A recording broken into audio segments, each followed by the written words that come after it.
Bismillahirrahmanirrahim. Assalamualaikum warahmatullahi wabarakatuh.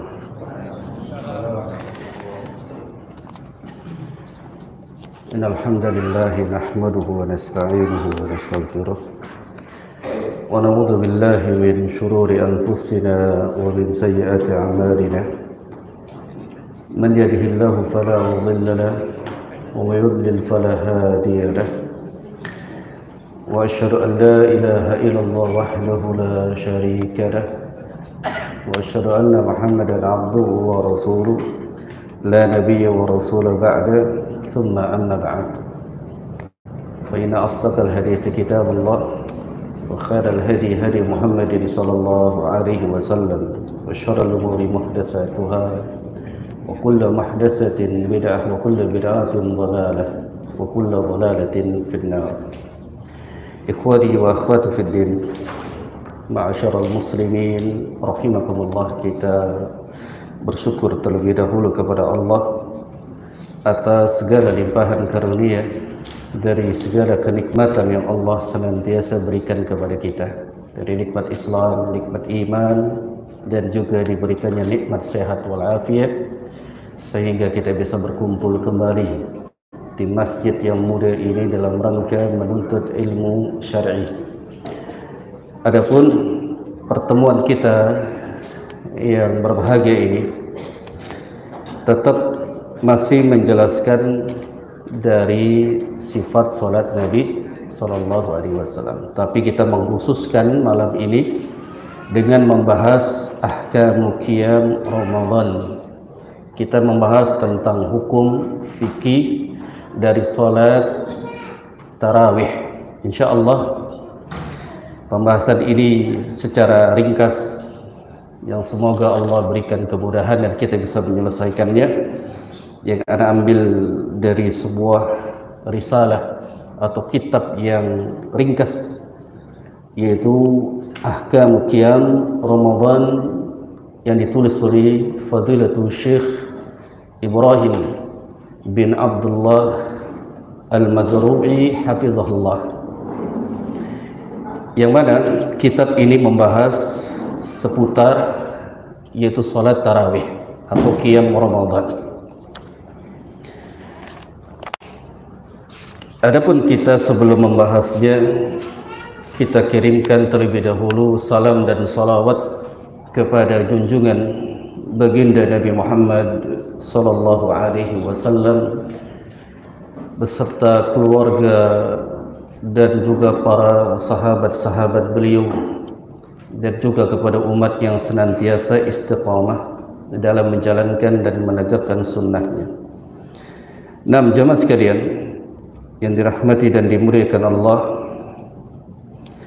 bahwa qiyam Ramadan atau yang disebut dengan salat tarawih itu bagian daripada minan nawafil allati raghiba fiha al-Islam.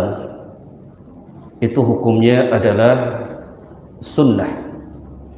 Sebagian ulama mengatakan menjadikan hukumnya sunnah muakkadah, yaitu sunnah yang sangat ditekankan, dan bahkan Islam menganjurkan kepada pemeluknya untuk senantiasa berusaha sekuat mungkin untuk melaksanakan yaitu qiyam Ramadan. Sebelum datangnya Ramadan disebut sebagai qiyamul lail. Nanti kita akan jelaskan kenapa kok bisa menjadi salat tarawih. Dan kita harus mencari tahu usul asal dari kata tarawih. Tapi asalnya adalah sebelum disebut sebagai tarawih secara umum, para ulama dan bahkan di dalam syariat itu dinamakan qiyamul lail. Orang yang melaksanakan yaitu salat sunnah di tengah malam. Dan orang yang mengerjakan ini faqad asnallahu azza wa jalla, Allah subhanahu wa ta'ala akan memuji mereka ala ibadihi al-qa'imin. Orang-orang yang menegakkan salat malam, mereka mendapatkan pujian dari Allah subhanahu wa ta'ala, yang disebutkan di dalam surat Az-Zariyat, itu pada ayat ke-17 sampai dengan ke-18. Ini pujian bagi mereka orang-orang yang melaksanakan qiyamul lail. Allah berfirman, kanu qalilan minal laili ma yahja'un wal asjar wa bil ashari hum yastaghfirun. Allah katakan di dunia ini ada mereka, yaitu kaum mukminin, sedikit sekali mereka tidur di waktu malam, dan bahkan di waktu menjelang pagi mereka senantiasa minta ampun kepada Allah. Artinya memang Allah memuji siapa yang memang mengkhususkan di malam tersebut, lalu dia bangun untuk salat malam kemudian minta ampun kepada Allah. Allah Subhanahu wa taala akan memujinya. Di dalam ayat yang lain di surat As-Sajdah pada ayat ke-16, Allah juga berfirman, tatajafa junubuhum 'anil madaji' yad'u rabbahum khaufan wa tama'a. Lambung mereka kaum mukminin itu jauh dari tempat tidurnya, artinya dia bangun kemudian seraya dia selalu berdoa kepada Allah. Dia memanjatkan kepada Rabb mereka dengan penuh rasa takut dan juga harap. Ini yang dijadikan sebagai dalil bahwa Allah memuji mereka, orang-orang yang senantiasa bangun di tengah malam. Namun ada alasan syariat kenapa Allah Subhanahu wa taala memuji mereka hamba-hambanya yang salat malam. Di antaranya Allah akan jadikan orang yang memohon kepada Allah, Allah akan istajab, akan dikabulkan segala permintaannya. Jika dia minta pengampunan, maka Allah akan ampunkan dia. Dia minta sesuatu kepada Allah, pasti Allah akan berikan apa yang dia minta. Ini disebutkan dalam sebuah hadisnya, Rasulullah SAW sabdakan dalam hadis yang dikeluarkan oleh Al-Imam Bukhari, yanzilu Rabbuna tabaraka wa ta'ala fi kulli laylah, bahwasanya Rabb kita itu setiap hari turun, yaitu ila sama'id dunya, ke langit dunia. Setiap hari Allah turun ke langit dunia. Langit itu ada tujuh lapis. Artinya Allah ini turun ke langit dunia, yang benar-benar turun ke langit dunia, dan itu yang harus kita imani. Kalau kita tidak imani, dia termasuk bagian daripada kelompok Mu'tazilah yang mengingkari dari sifat-sifat dan nama-nama Allah Subhanahu wa taala. Dan sebagian lagi ada yang mengatakan, bagaimana mungkin Allah turun ke langit dunia? Allah punya kuasa, Allah yang maha besar, dengan kekuasaannya mudah. Hina yabqa thulusul lailil akhir, dan Allah itu diantara turunnya ke langit dunia di sepertiga malam yang akhir. Dan Allah berfirman, fayaqul man yad'uni fa astajiba lahu, siapa yang dia berdoa kepadaku pasti akan dikabulkan. Punya hajat, punya masalah, kebanyakan orang bangun di tengah malam salat tahajud. Mau lulus sekolah, dia bangun untuk salat tahajud. Tapi kalau sudah lulus, boro-boro dia salat lagi. Minta kaya, bangun salat malam. Sudah kaya, boro-boro dia ingat lagi salat malam. Itu manusia zulmun kuffar, karena memang suka mengingkari manusia itu. Kalau sudah dikasih nikmat, dia ingkar. Tapi Allah menyatakan, man yad'uni, siapa yang berdoa kepadaku, fa astajiba lahu, pasti aku akan kabulkan dia. Man yas'aluni fa u'tiyahu, siapa yang minta kepadaku, minta apa saja, terserah, maka Allah akan memberikan itu. Man yastaghfiruni, siapa yang minta ampun kepadaku, Allah menyatakan fa aghfir lahu, maka aku akan ampunkan dia. Ini keutamaan kita diperintahkan untuk bangun malam, yaitu untuk salat malam. Dalam hadis yang lain, Rasulullah SAW menjelaskan tentang keutamaan, yaitu salat malam, terkhusus di bulan Ramadan. Rasulullah sebutkan, afdhalus siyamu ba'da Ramadan syahrullahul muharram, bahwa puasa yang paling utama, yang paling afdal setelah puasa Ramadan itu ada puasanya Muharram.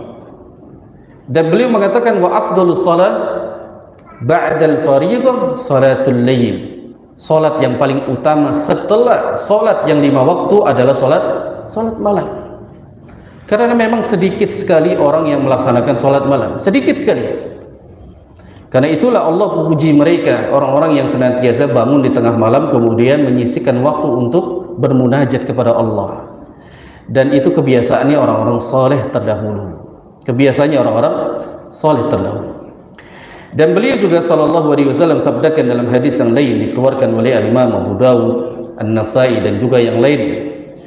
Beliau sabdakan, "Alaikum bi qiyamil lail fa innahu da'bus salihin qablakum." Kata Nabi, hendaklah kalian melakukan salat malam, karena salat malam itu adalah kebiasaannya orang-orang saleh terdahulu. Jadi kalau kita mau lihat standar orang itu saleh atau tidak, dia biasa bangun malam kemudian dia munajat kepada Allah, yaitu salat malam. Itu yang dijadikan sebagai ya ciri khas orang-orang saleh terdahulu, biasa mereka bangun untuk salat malam. Nabi tidak pernah meninggalkan salat malam. Bahkan dalam keadaan Rasulullah SAW dalam keadaan sakit pun beliau melaksanakan salat. Makanya disebutkan dalam sebuah riwayat juga, yang mana Al-Imam An-Nasai dan juga Abu Dawud meriwayatkan, la yada'a qiyamul lail. Rasulullah tidak pernah meninggalkan salat malam. Wa kana idza marada, apabila Rasulullah itu sakit, au kasala shalat qa'idan, dalam keadaan sakit, dalam keadaan malas, ya, Nabi disebut sebagai dalam keadaan malas, tapi malasnya Nabi apa? Tetap salat dalam keadaan duduk. Jangan disamakan malasnya Nabi dengan malasnya kita. Malas kita benar-benar ya futur sama sekali. Jangankan dia salat yang salat malam, semua salat sunnah dia tinggalkan. Jangan disamakan dengan Nabi. Nabi ini di antaranya disebut kata-kata au kasala. Kasala ini kan maknanya adalah malas, tapi Nabi itu malasnya adalah ya bersemangat kemudian lelah. Itu malasnya Nabi. Jadi setiap malam beliau salat malam. Pada saat beliau sakit dan beliau capek, itu maksud kata kasla, lelah dari ya biasa salatnya, beliau tidak meninggalkan, bahkan salatnya dalam keadaan duduk. Karena salat sunnah itu boleh dalam keadaan duduk. Ini keutamaan dari orang yang salat malam. Lebih lagi para ulama mengatakan bahwa qiyamul lail masru' fi jami'il 'am. Salat malam itu akan tetap ada di sepanjang tahun. Artinya enggak ada libur, tidak ada libur. Wa ta'kidu istihbabuhu fi syahri Ramadan al-mubarak. Lebih lagi ditekankan kalau sudah masuk bulan suci Ramadan, bulan yang Allah berkahi, yang bulan di mana Allah Subhanahu wa taala menurunkan keberkahan dan semua pengampunan Allah akan ampunkan di dalamnya, dan pahalanya akan dilipat gandakan oleh Allah Jalla wa Ala. Lebih ditekankan lagi, karenanya kita akan bahas ya, secara khusus di antaranya ahkamu al-khassa bi qiyam Ramadan. Salat tarawih di bulan suci Ramadan kita akan bahas, di antaranya ada beberapa poin. Mudah-mudahan kita sampai selesai. Jadi ada keutamaan Ramadan, nanti ada keutamaan malam Ramadan, pelaksanaannya, tata caranya, bacaannya, jumlah rakaatnya sampai pada salat witir. Apa yang dibaca, kemudian bagaimana sifat ya salatnya Rasulullah ketika salat malam. Terlebih lagi nanti di bulan Ramadan. Baik, yang pertama kita masuk ke dalam keutamaan fadlu qiyam layali Ramadan, keutamaan salat malam yaitu di bulan Ramadan. Disebutkan dalam sebuah hadis dari jalan sahabat Abu Hurairah radhiyallahu ta'ala anhu, yang mana Nabi SAW sabdakan, ini hadis ya, yang mungkin sudah kita hafal bersama. Rasulullah SAW sabdakan, man qama Ramadan imanan wa ihtisaban ghufira lahu ma taqaddama min dhanbihi.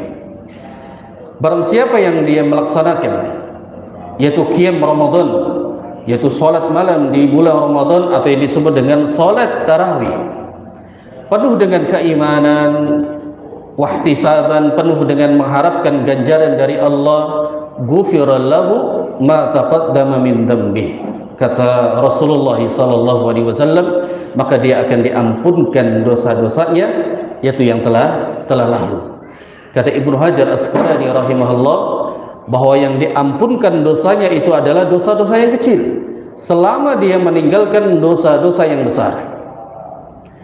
Kemudian berkatalah ya Ibnu Hajar Asqalani rahimahullah di dalam kitab Fathul Bari menjelaskan hadis yang mulia ini, kata beliau, al-muradu bil iman, bahwa orang yang ketika melaksanakan salat tarawih penuh dengan keimanan, maksudnya adalah al-i'tiqadu bi fariidhah shaumahu, dia harus meyakini tentang wajibnya puasa Ramadan. Kalau dia tidak mewajibkan, tidak ada keyakinan di dalam hatinya, maka jangankan Allah akan ampunkan dosanya, dia mengingkari puasa Ramadan itu hukumnya wajib, berarti dia telah kafir. Lalu beliau katakan juga wahtisaban, ihtisab, penuh dengan pengharapan. Kata beliau, talaba sawaba minallahi jalla wa ala, hendaknya kita mengharapkan ganjaran dari Allah. Jadi puasa Ramadan nanti ada solat malamnya disebut solat tarawih, kita harus menghadirkan dua ini, yaitu imanan wahtisaban. Iman ini penuh dengan keimanan, meyakini bahwasanya puasa Ramadan itu hukumnya wajib, dan qiyam Ramadan juga di dalamnya ada keutamaan. Di antaranya keutamaannya Allah akan ampunkan dosanya yang telah lalu. Wahtisaban, yang dia benar-benar mengharapkan ganjaran dari Allah. Berarti kalau masuk Ramadan, hadirkan dua ini, imanan wahtisaban. Yang kedua, masyru'iyyah al-jamaah fi qiyami ahyanan min ghairi takhsis, dan disyariatkan salat tarawih itu secara berjamaah, ahyanan, kadang-kadang, yaitu salatnya berjamaah.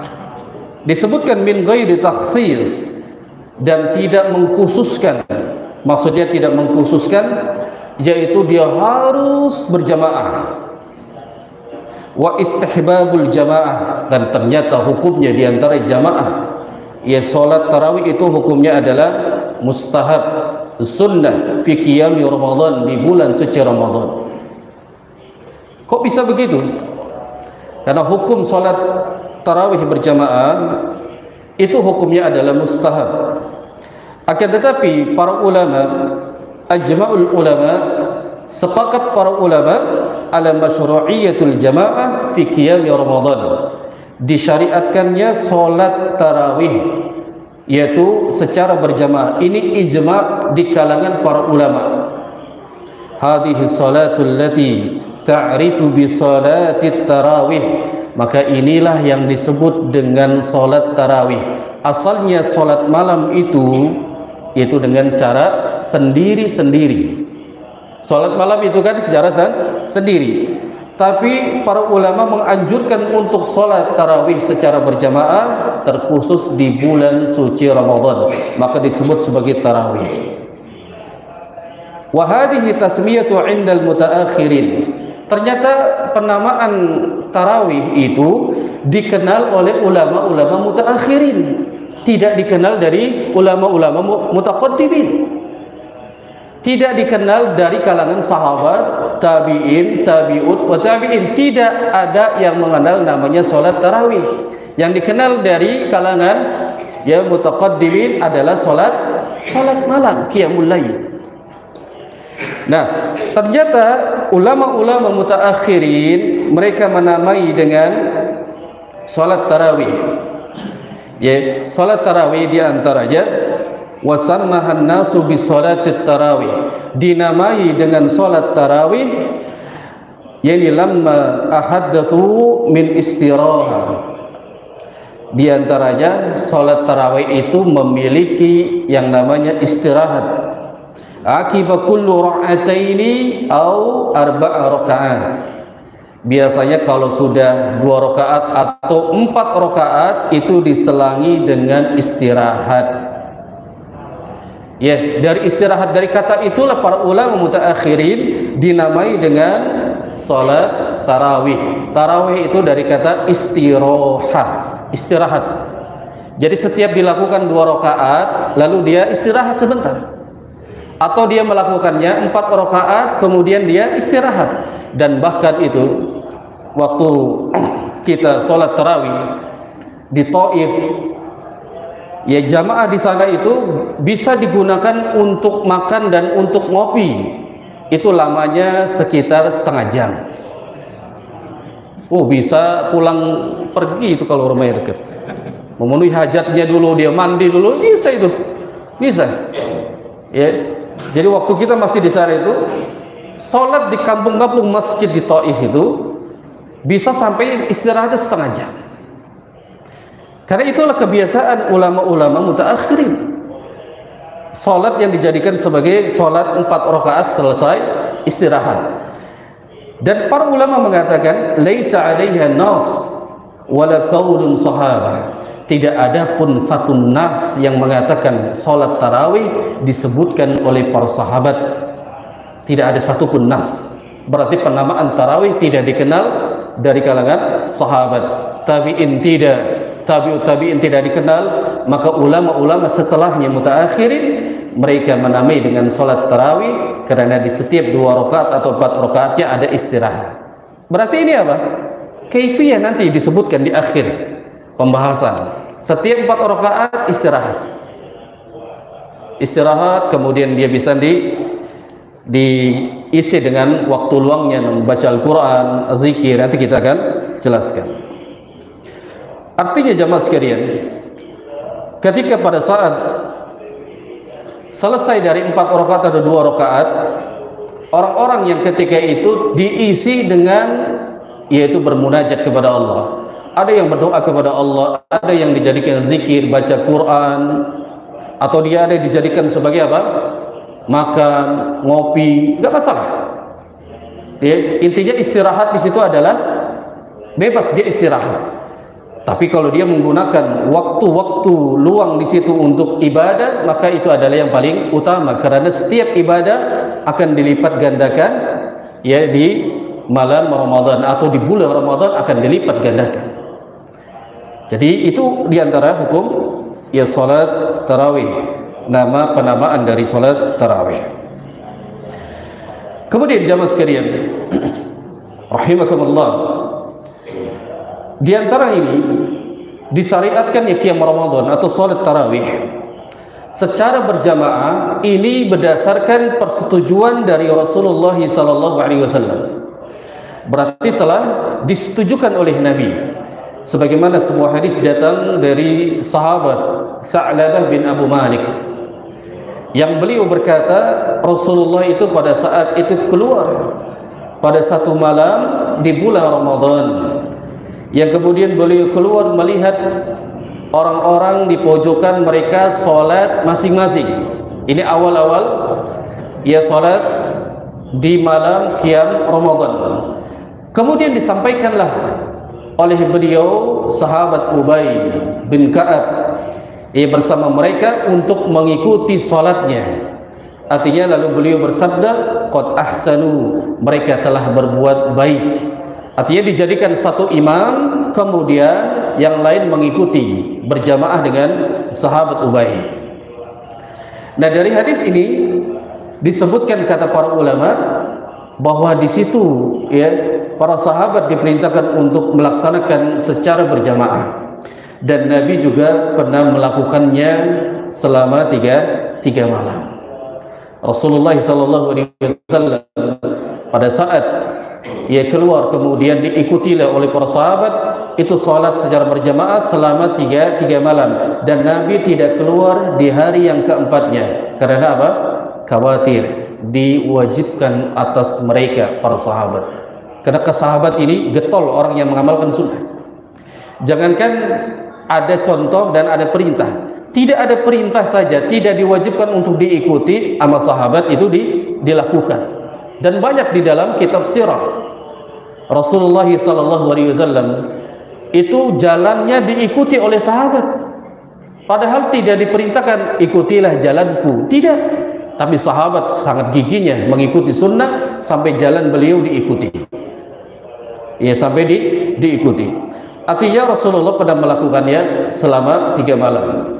Dan inilah yang menjadi pegangan salat tarawih secara berjamaah. Ya, sabit thiqah di dalam riwayatnya. Namun jemaah sekalian, bahwa ketika salat tarawih berjamaah, Nabi tidak keluar di hari keempatnya.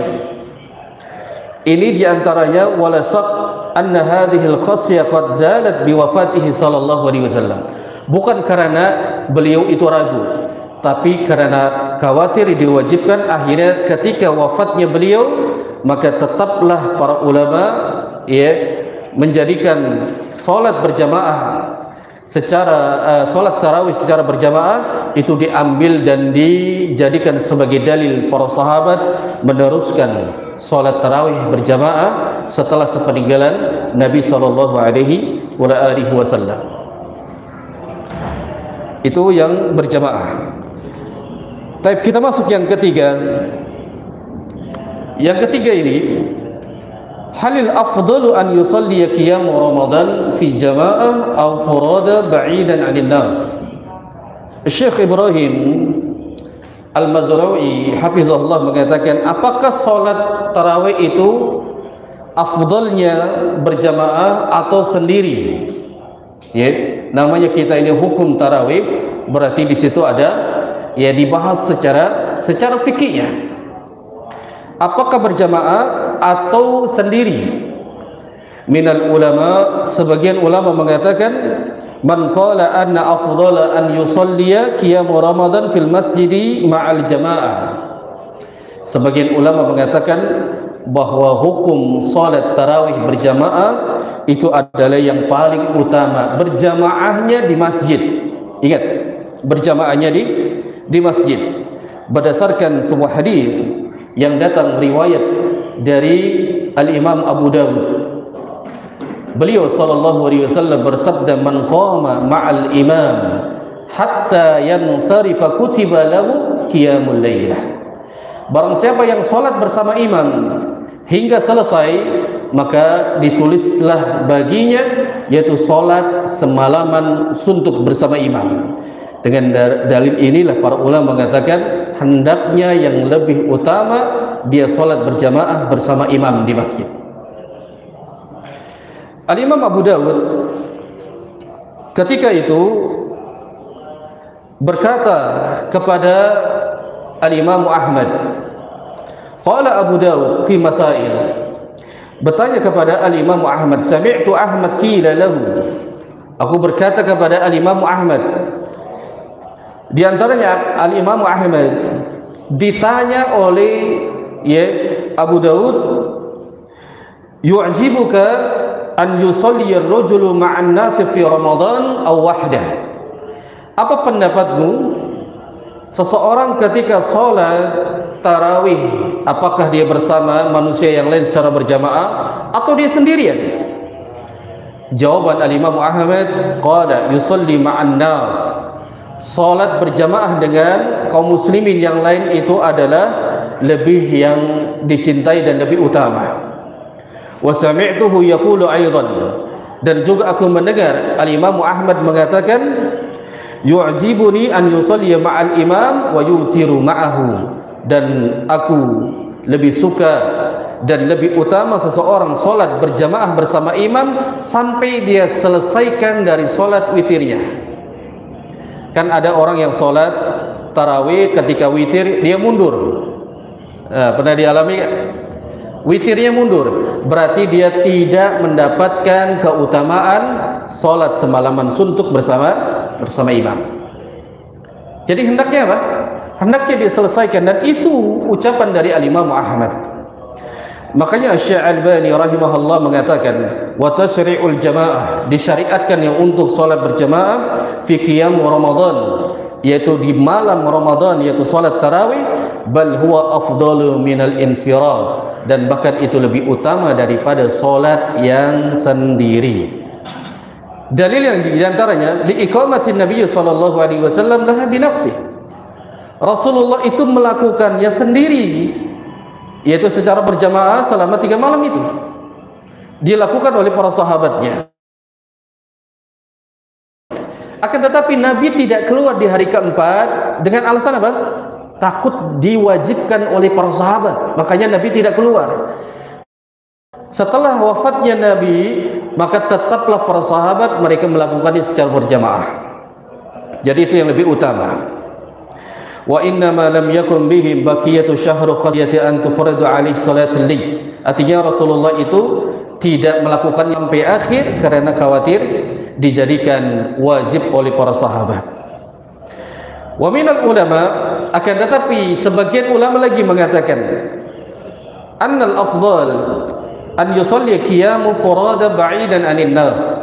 Salat tarawih itu hendaknya sendiri, tidak dilihat oleh manusia yang lain. Sebagian mengatakan berjamaah, sebagian lagi bahkan yang afdal adalah sendiri. Berdasarkan hadisnya, yaitu hadis dari riwayat muttafaqun alaih Bukhari dan Muslim. Beliau sallallahu alaihi wasallam bersabda, afdhalus salatil mar'i fi baitihi illa salatal maktubah. Kata Rasulullah, salat yang paling utama bagi seseorang adalah di rumahnya, kecuali salat yang wajib. Salat wajib bagi laki-laki yaitu di masjid berjamaah. Tapi kalau salat sunnah itu lebih utama dia salat di rumahnya. Maka inilah yang menjadi pegangan dalil bahwasanya salat tarawih lebih utama yaitu sendiri di rumah. Berarti ini ada khilaf di kalangan para ulama, mana yang lebih utama, mana yang lebih utama. Dan juga di dalam hadis yang lain, di antaranya Rasulullah sallallahu alaihi wasallam bersabda, salatul rajul tatawwu'an haitsu la yarahu an-nas ta'dilu salatahu ala a'yunin nasi 25. Salat seseorang, salat sunnah, hendaknya dia tidak diperlihatkan oleh orang lain. Ini harusnya. Makanya salat malam asalnya itu dilihat orang lain atau tidak? Tidak pernah ditampakkan para sahabat kalau salat malam itu tidak pernah ditampakkan. Yang hanya Rasulullah pernah melewati perkampungan di Madinah, beliau sekali-kali duduk di rumah yaitu sahabatnya mendengarkan bacaan sahabat yang sedang salat malam. Bahkan ulama mengatakan pada saat itu seperti bunyi yaitu binatang di tengah malam.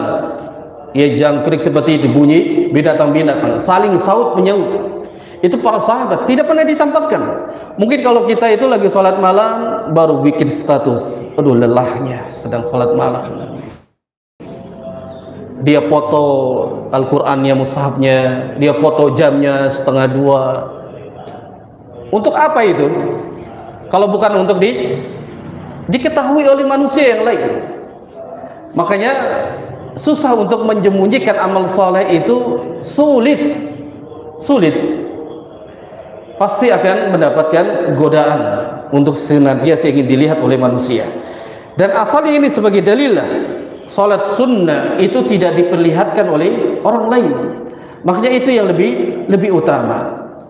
Yang lebih utama adalah salat yang sendiri. Dan kata Rasulullah SAW, sebanding sholatnya di hadapan orang lain itu, kalau sholat sunnah lalu di hadapan orang lain dibandingkan sholat sendiri yang tidak dilihat oleh orang lain, itu beliau mengatakan 25 sholat. Artinya orang lain sebanyak 25 sholat itu bisa dikalahkan ya dia dengan sendiri. Dia sholat sendirian aja, hanya dia dengan Allah yang mengetahuinya, hanya dia dengan Allah Subhanahu wa ta'ala. Maka inilah mayoritas ulama mengatakan bahwa Rasulullah itu setiap salat sunnahnya di mana? Di rumah. Salat sunnahnya di rumah. Maka masuklah ulama berdalil dengan pendapat ini, salat tarawih termasuk salat sunnah. Maka yang sebagian ulama mengatakan solatnya berjamaah, sebagian lagi solatnya sendiri.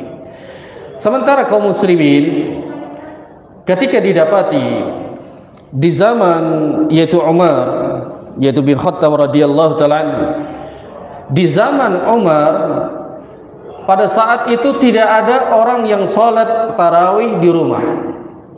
Semuanya keluar, kemudian sholat berjamaah. Semuanya keluar. Makanya disebutkan para sahabat bahwa mereka itu ketika sepeninggalan Nabi SAW, kaum muslimin mereka sementara sholat tarawih bersama sahabat-sahabat yang lain, hingga akhirnya masjid itu terpenuhi oleh kaum muslimin untuk merayakan, memeriahkan yaitu salat tarawih di malam bulan Ramadan. Maka faidah yang diambil dari disebutkan pada poin yang ketiga ini, apakah lebih utama salat berjamaah atau tidak, maka faidahnya wa yusri'u bil jamaah. Ternyata berjamaah itu adalah lebih diutamakan. Adapun dikatakan oleh Syekh Ibrahim, ahyanan kadang-kadang boleh dia sendiri di rumah atau boleh dia dengan keluarganya, dan disyariatkan untuk para wanita. Wa yusri'u lin nisa'i huduriha, sampai para wanita itu diperintahkan untuk hadir salat berjamaah di masjid. Jadi para wanita itu boleh dia menghadiri salat tarawih berjamaah yaitu di masjid, dengan catatan para wanita bolehnya dia keluar menghadiri solat berjamaah solat tarawih selama pakaiannya tidak mengumbar fitnah, tidak memakai parfum, tidak bersolek. Ingat tuh, kenyataannya orang datang ke masjid yaitu bersolek, bahkan dia nggak sholat di masjid. Apa? Pacaran ya, atau cari-cari jodoh di situ. Ini musibah. Bolehnya seorang wanita itu menghadiri sholat Ramadan tapi dengan beberapa syarat. Ini diperbolehkan. Sepertinya masih banyak. Ini cukup atau tapi kita langsung poinnya ya di dalam secara fikihnya saja ya di sholat tarawih.